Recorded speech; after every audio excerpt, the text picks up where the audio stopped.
अध्यक्ष महोदय, मानव संसाधन विकास मंत्रालय की मांगों के संबंध में बोलने के लिए मैं खड़ा हुआ हूँ।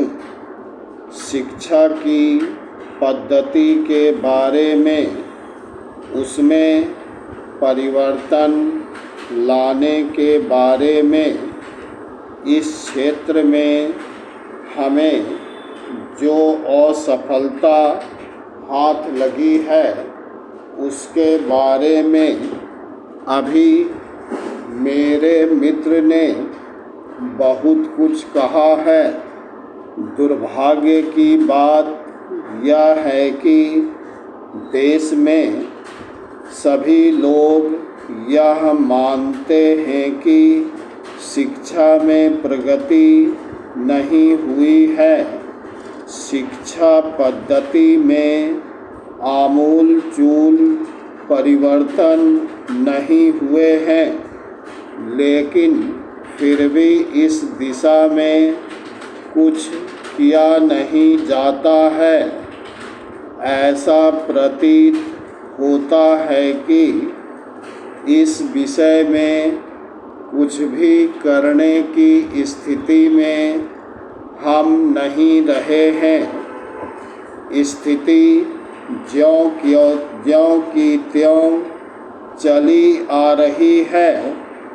इतना होने पर भी शिक्षा की मद पर होने वाला जो खर्च है और जो उसके लिए धनराशि आवंटित की गई है वह भी बहुत थोड़ी है, लेकिन उस पर न जाकर मैं आपका ध्यान इस ओर दिलाना चाहता हूँ कि मर्ज बढ़ता ही गया।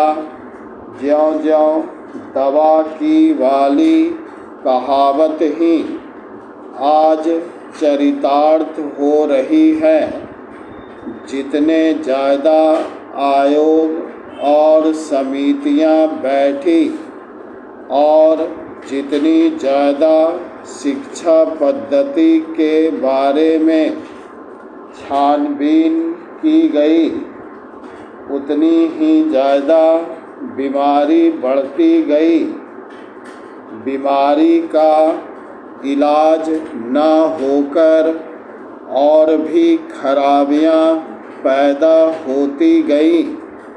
अभी मेरे मित्र ने माननीय मंत्री का ध्यान एक रिपोर्ट की तरफ दिलाया था। इस तरह की बहुत सी रिपोर्टें हैं। अभी सदस्य महोदय भी एक रिपोर्ट का जिक्र कर रहे थे।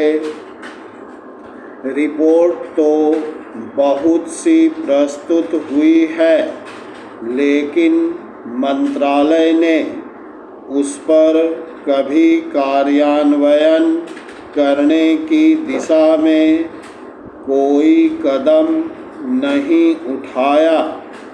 अपनी इस हालात को उन्होंने इसी सदन में स्वयं स्वीकार किया है।